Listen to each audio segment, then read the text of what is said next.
जय बर्मा जी साहब, मैं डिम्पल। कैसे हैं आप सब लोग? तो आप सभी का स्वागत है मेरे व्लॉग नंबर 64 में।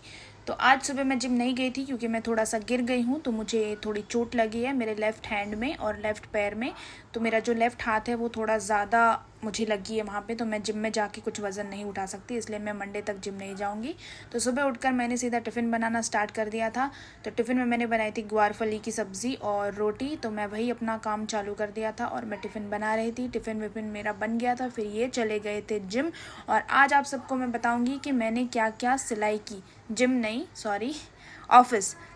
गिरने की वजह से दिमाग में भी गहरा असर पड़ा है। तो आज मैंने, नहीं आज नहीं, ये मैंने कल सिले थे।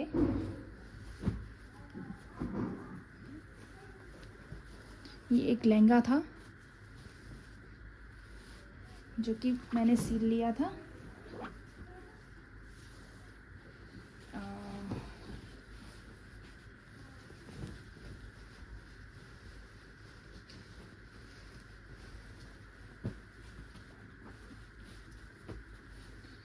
ये थी इसकी फाइनल फिनिशिंग।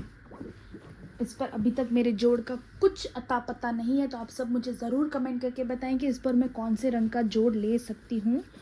और उसके बाद मैंने एक ये पूरा सूट रेडी कर दिया था, ये भी मैंने कल ही सिला था। मैं आपको ये भी दिखा देती हूँ।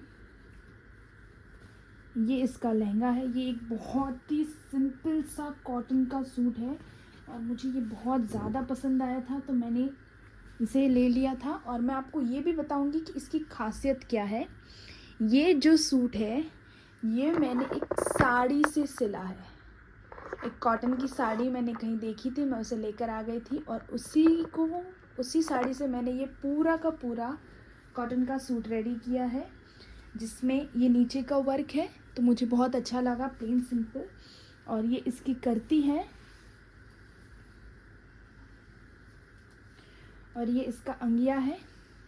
तो ये वाला जो पार्ट था ये पल्लू था, तो मैंने पल्लू को काट कर रेडी कर दिया, पूरे मजकी में यूज़ किया है हर जगह, तो बहुत अच्छी फिनिशिंग आ गई है। और अभी तक इस पर भी मेरे ओढ़ने का कुछ भरोसा नहीं है, मुझे नहीं पता मैं कौन सा कलर लूँगी, बट आप एक बार मुझे ज़रूर सजेस्ट करें कि मुझे कौन से रंग का ओढ़ना इस पर लेना चाहिए।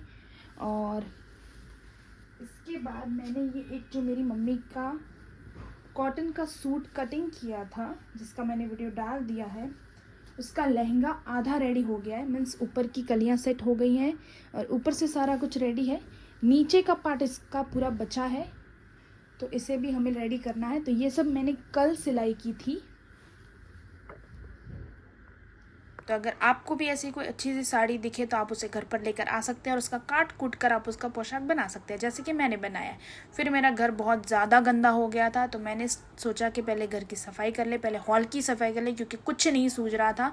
तो फिर मैंने फटाफट से सारे हॉल की जो चीज़ें चाहिए थी उन सबको कर दिया, ऊपर रख दिया, और जो नहीं चाहिए थी उन सबको कचरे के साथ झाड़ू में निकाल दिया। तो उन सबको झाड़ू के साथ कचरे में निकालने के बाद सारा कचरा भर के मैं आ गई थी वापस किचन में, क्योंकि किचन और बाथरूम मेरा पास में है। तो मैं आई थी पोछे का पानी लेने के लिए, क्योंकि मुझे मारना था पोछा। और मैं कल रात यहाँ पे नहीं थी, पता नहीं इन्होंने क्या कुछ तो गिराया है यहाँ पे, समझ में नहीं आ रहा क्या गिराया, बट कुछ तो गिराया है। फिर मेरे झाड़ू पोछे सब हो गए थे, फिर मैंने कपड़े धोने डाल दिए। तो पहले मैंने सारे डार्क कलर के कपड़े धोने डाले थे, क्योंकि मुझे थोड़ा सा डाउट था कि जो दूसरे मेरे ये पैंट हैं, एक पैंट उसमें मेरा नया था जो कि मैंने कल पहना था, तो मुझे डाउट था कि ये पैंट की वजह से कहीं दूसरे कुछ में कलर ना हो जाए, इसलिए मैंने सारे कपड़े अलग अलग करके मशीन में डाल दिया था, एक मशीन।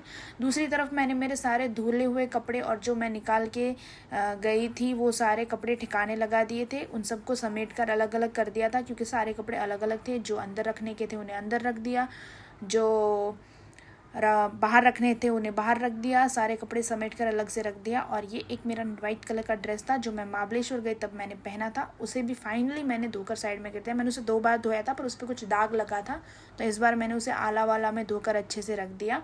फिर मैं आ गई किचन में, क्योंकि किचन के बर्तन सारे पड़े थे, तो सारी साफ़ सुथरी चीज़ों को मैंने ठिकाने कर दिया, बर्तन मिक्सी वगैरह। और फिर मैं लग गई बर्तन धोने, क्योंकि बहुत ज़्यादा बर्तन थे, तो फिर मैंने बर्तन धोना स्टार्ट कर दिया। और बर्तन तो मेरे हमेशा ही ज़्यादा होते हैं, उसमें कुछ नई बात नहीं है कि आज ज़्यादा हुए हैं, हमेशा ही होते हैं, पर क्या कर सकते हैं अब, जो है वो तो करना ही पड़ेगा। और आप देख सकते हो मेरे लेफ़्ट साइड के हाथ की जो स्लीव है वो ऊपर चढ़ी हुई है, क्योंकि वहीं पे मुझे लगा है कोहनी के थोड़ा नीचे, तो वो कपड़ा कुछ अड़ता है वहाँ पे, जब कुछ भी टच होता है तो मुझे बहुत ज़्यादा पेन होता है। फिर यहाँ पे मैंने कर दी थी अपनी कटिंग स्टार्ट, और मैंने आपको दिखाया कि मैंने क्या स्टिच किया, और अभी मैं आपको दिखा रही हूँ कि मैंने क्या कटिंग किया। तो कल के वीडियो में आपको पता चल जाएगा कि मैंने क्या क्या स्टिच किया। तो मैंने ये एक लहंगा और एक ये जोड़ को कटिंग कर दिया था, क्योंकि मेरे पास इतना ही टाइम बचा था, फिर मेरी क्लासेस स्टार्ट हो गई थी, तो इनको मैंने फटाफट इनके टुकड़े टुकड़े टुकड़े टुकड़े टुकड़े करके टिकाने कर दिया था। और फिर ये मेरा प्यारा सा जार जो मैं लेके आई थी बहुत टाइम से, बहुत सुंदर सा, तो मुझे समझ में नहीं आ रहा था कि इसमें डालूं क्या, तो आज फाइनली मुझे समझ में आ गया। मैंने इसमें ड्राई फ्रूट्स डाल दिए थे, कोई आए तो उसे देने में भी अच्छा लगेगा, और ख़ुद भी अगर उसमें से लेके खाऊं तो मुझे भी ऐसा अच्छी फीलिंग आए कि हाँ कुछ तो है मेरे पास करके। तो मैंने उसमें सबसे पहले पिस्ता डाल दिया था, जो कि मैं लेके आई थी रिलायंस मॉल से, काफ़ी टाइम से पड़ा था लेकिन कुछ टाइम नहीं मिल रहा था, तो पहले मैंने नीचे पिस्ता ही डाल दिए थे। मुझे पिस्ता अच्छे लगते हैं, बाकी ड्राई फ्रूट से ज़्यादा मुझे पिस्ता अच्छे लगते हैं। और अभी मुझे ड्राई फ्रूट खाने भी स्टार्ट करने पड़ेंगे, क्योंकि मुझे अल्टीमेट मिल गया है, क्योंकि मैं दूसरा कुछ नहीं खा पाती हूँ, ओट्स वगैरह दूध वगैरह, तो बोला गया है कि थोड़ा सा ड्राई फ्रूट ही ले लूँ। तो फिर मैंने सारे ड्राई फ्रूट को भर दिया था इस जार में, जो जो आए जितने आए उन सबको तो भर ही दिया था, और जो नहीं आए उन्हें छोड़ दिया। अब क्या कर सकते हैं। आप मुझे कमेंट करके बताना कि आपको कौन से ड्राई फ्रूट सबसे ज़्यादा पसंद है। मुझे पिस्ता अच्छे लगते हैं, पसंद नहीं है मतलब फेवरेट वाले मैं कभी भी खाऊं वो बात नहीं है। ड्राई फ्रूट और फ्रूट मुझे थोड़े कम पसंद है खाने में, लेकिन कोई चारा नहीं है, खाने पड़ते हैं कभी कभी, क्योंकि पहले मम्मी से डांट पड़ती थी और अब इनसे पड़ती है, तो थोड़ा ध्यान तो रखना ही पड़ेगा, क्योंकि मुझे काम बहुत ज़्यादा है, और अगर मैंने मेरे खाने पीने का ध्यान नहीं रखा तो मुझे बहुत सारी प्रॉब्लम्स आ सकती हैं, इसलिए मुझे अपना ध्यान खुद रखना पड़ेगा। और आप सब भी अपना अपना ध्यान रखें, बहुत ज़रूरी है खुद का ध्यान खुद रखना। आप किसी के भरोसे ना रहें कि कोई हमारा भी ध्यान रखेगा। और फिर मैंने थोड़े से ड्राई फ्रूट निकाल दिए, क्योंकि आज मेरा फास्ट था और क्लासेस स्टार्ट थी। तो आज के ब्लॉग में इतना ही।